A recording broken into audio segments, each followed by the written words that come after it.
Hello everybody, welcome to another edition of SoulsBorne Battle to the Death. We're going to pick two random SoulsBorne bosses, and they will then do a gymnastics competition, and then we will judge who won based on their routine. No, we're going to pit them against each other, and then we're going to decide who we believe will come out victorious. All right. Coming down the aisle is contestant number 1, and it is Dancer of the Boreal Valley, making her Battle to the Death debut. I love Dancer, man. I love Dancer. She's so great. The design, the fight, her story, everything is great. Definitely one of my favorite bosses in Dark Souls 3. I talked a lot about having to fight Nameless King for a week, and the Twin Princes, and I think Aldrich for like a week. Dancer took a few days. Took like 4 days, I think, for me to beat Dancer. So, I am very, very happy to see her in SoulsBorne Battle to the Death. I was going to say, like, we've been getting a lot of the same bosses lately, and there's like 96 bosses in this little generator that I created, so yeah, I'm happy to see someone different. I'm very happy to see Dancer. So that is very cool. So we are going to take this wheel for another spin. We are going to determine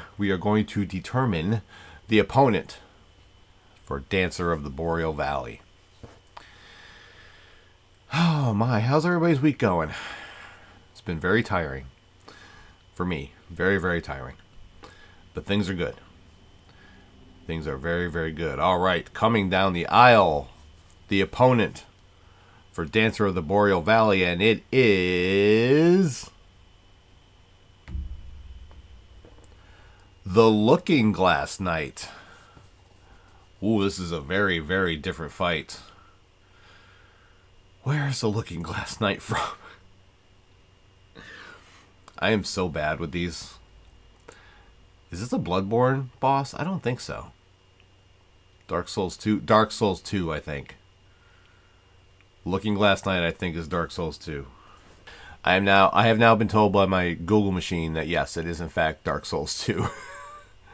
I knew I'd seen the Looking Glass Knight somewhere. I like the Looking Glass Knight. I think he or she is a little bit different, so this is certainly an interesting fight. I already kind of have my opinion, but, you know, as always, the contract says I have to do the bios. So, let's take a look at Dancer of the Boreal Valley. So, Dancer is a direct descendant of Guinevere, Princess of Light. Everyone remembers her from the first game. And as such, she is part of a hybrid race called Irithilians, who are a combination of the race of gods and humans, and they inhabit Irithil, the Boreal Valley, which in my opinion is the most beautiful sight in all of Dark Souls 3. So after Sullivan shows up and proclaims himself Pontiff and takes over the entire city, he gives Dancer a pair of enchanted swords and basically says, "You serve me now," because the enchanted swords were endowed with dark on one sword and fire in the other sword. Apparently that made Dancer Pontiff's servant, which I don't know how that works, but okay.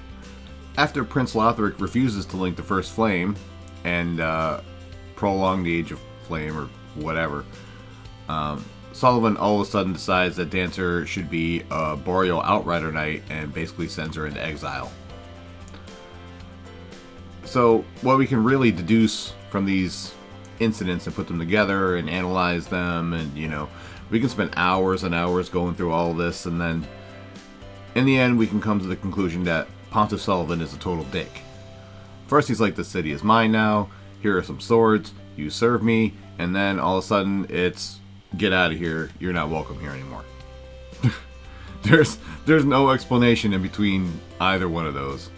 Dancer, along with Vort of the Boreal Valley, who was also made a Boreal Outrider Knight, were given the eye rings of the Pontiff, which basically slowly turns them into beasts. When Dancer was sent to Lothric, she set herself up to be the guardian of the cathedral and High Priestess Emma. And then, just like all the other Outrider Knights, she slowly became a beast thanks to the rings, and her armor fused to her hide, which doesn't sound like very much fun at all. Dancer is a very difficult opponent. She has a great deal of sweeping moves, and she can jump across the stage pretty easily, so there's really not far you can run from her. She will find you eventually, and you will be in for a very difficult fight. The Looking Glass Knight served as King Vendrick's very intimidating lieutenant.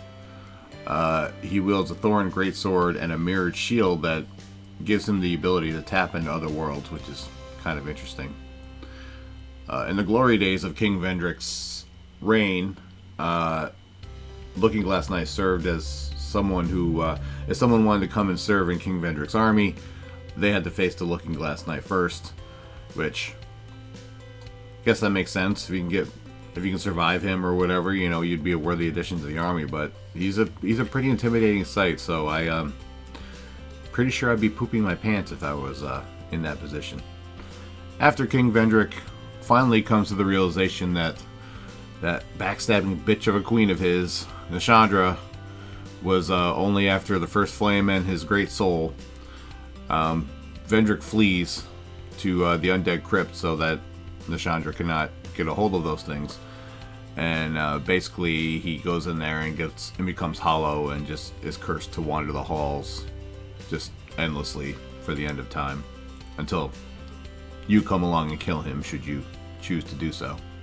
But after that happens, the Looking Glass Knight becomes the first line of defense for anyone that would come to hunt down Vendrick. And yeah, he's a tough one as well. The fight against him takes place on top of a building in the middle of a lightning storm, and he can summon, if you're playing online, he summons other players that are playing, obviously, through his mirror. If you're playing offline, he just summons NPCs. But yeah, that just makes them more difficult, because then you gotta fight 2 or 3 people. Dick move. Unfair. This is a good fight, I think, but not that good of a fight. I think Dancer takes this one in pretty short order. Like I said, she has a lot of sweeping moves, a lot of spinning moves. I don't think it would matter how much the Looking Glass Knight tries to, you know, summon people or whatever. I think Dancer can handle that pretty easily. So, yeah, my opinion is that Dancer walks away with it in the end, and probably, I mean, I want to say not very much time at all, but I don't think it's quite that easy. But I don't think that Dancer suffers too much damage in this fight.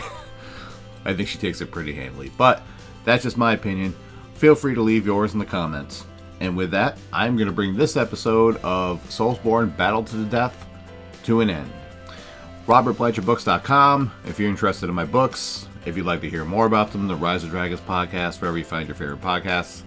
My link tree is Bobby's World 2110. There are links to everything that is associated with me, including Instagram and Twitter, which is Bobby's World 2110 as well. So until next week, be well, stay safe, and as always, it's Bobby's World, and you're all just living in it. See you for live, y'all. Bye. What's going on, guys? Thank you for checking out the video today, but I got a question for you. Did you know I wrote a book? Did you know I wrote 3 books? Did you know that they're all part of the same series? The Roar of a Dragon, The Treachery of a Weasel, and The Cry of a Raven. ReadersFavorite.com says that its intensity rivals that of the Game of Thrones series.